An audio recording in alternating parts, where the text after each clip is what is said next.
Hello everyone. It has been so long since I've been out in my back garden because we have been getting so much rain here every single day.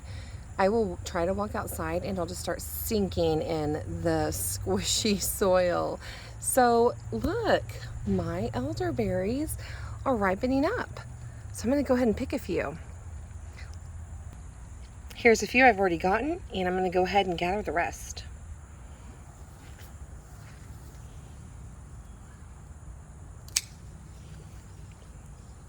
I am going to save some out here for the birds.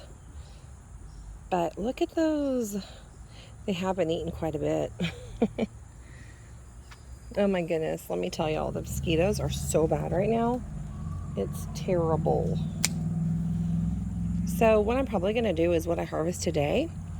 I'm going to dehydrate, and the rest I'm just going to, if they're not ready, I'll just leave it here and then let the birds have the rest of them.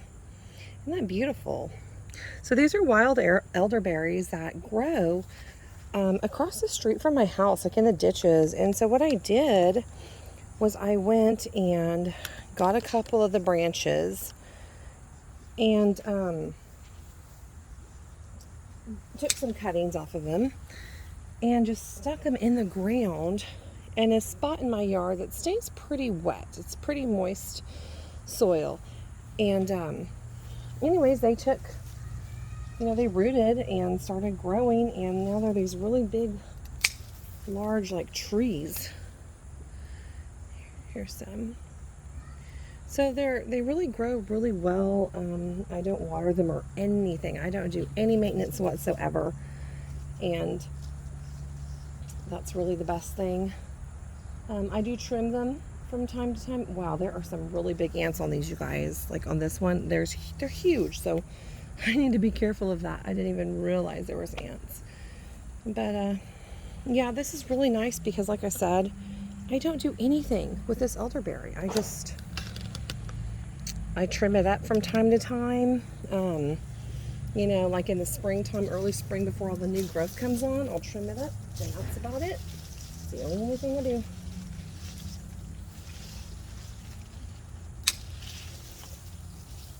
It's a good big bunch, isn't it? Isn't that so pretty how it grows? I mean, it's huge. So, all right, I got to get to the other side. It looks like right here's a couple of bunches right there and there, but they're not quite ready. So I will let those ripen up, and I am just going to leave those for the birds. Here's some right here that got eaten up quite a bit, so I'm going to leave the rest. There's not much. So we'll leave those for the birds as well. And then here's some that'll ripen up later. Oh, look, now here's one down here on the bottom. I may go ahead and get that. Everything's like drooped down because, like I said, we've had so much rain. It just made all the plants bend over. Look at this beautiful color. Isn't that gorgeous? So pretty. All right, there is my basket harvest. Oh, look at this little guy. It's a green anole lizard. I just saw him on the top of the okra leaf. Isn't he precious? Sorry for the noise, y'all. Someone's mowing. Look at this pretty zinnia patch. I'm gonna have to get some more of these for inside the home. I don't take too many because I want to leave them for the bees. And look, I don't know if y'all can see, but there is a sleepy bumblebee. He's holding on to the bottom of the zinnia. Let me see if I can look at that. Isn't that sweet? He just hanging out there, holding on to that zinnia, trying to take a nap, I guess. You'd think he'd stay on top of the zinnia, but I don't know. Maybe it's more comfortable that way. Maybe there's more rain coming. So cute. Here's my little bouquet for the house. So it's interesting, on my elderberries, I have 2 different elderberry plants. And I just took cuttings from what grows across the street from my house in the ditch. So one of them makes like a really deep, dark purple stem, as you can see. And then the other one makes like a lighter green stem, and it never, you know, gets this dark red purple. And it's got, I mean, you can see the berries are ripe.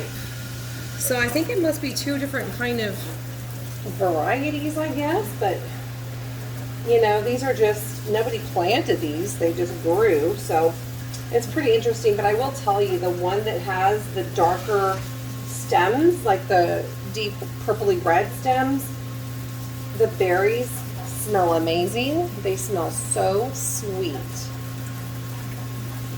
So that's my favorite one. That's my favorite elderberry.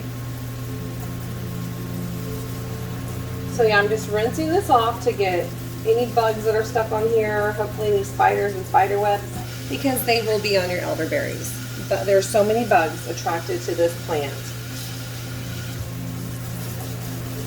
Whenever you bring your elderberries inside, you want to wash them immediately. Don't leave them for later, because if you do, you're going to have a lot of different kind of bugs crawling all over your house.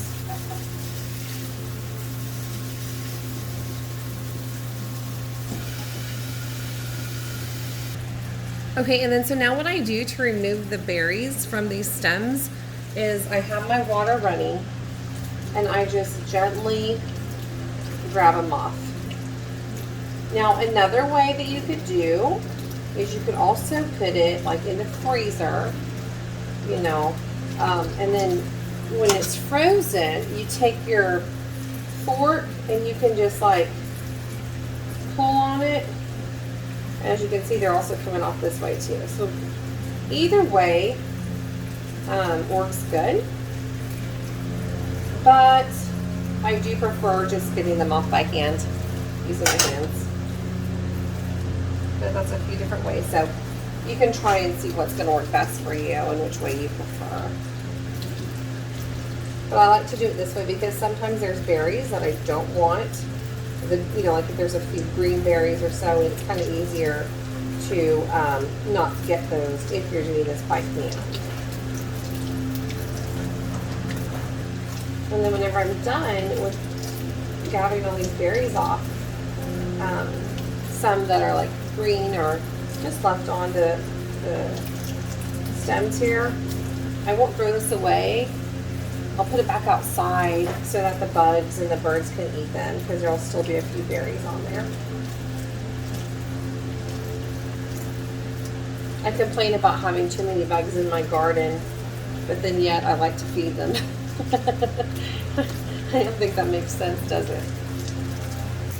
Okay, everyone, thank you so much for joining me today.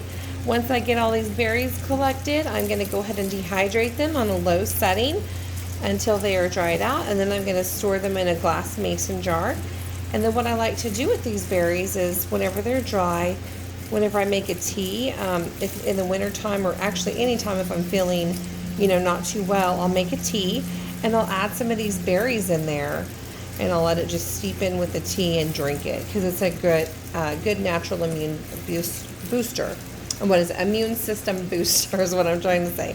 So just make sure you do your research though before you take any of these, because I don't want anybody to get sick or hurt. Do your research. Do not see this green one. Do not eat the green berries, especially. All parts of this plant are considered to be toxic, except for the berries when they are ripe, or the flowers, I believe. But like I said, do your research and find out. Okay, thanks everybody for watching, and we'll see you again later. Bye.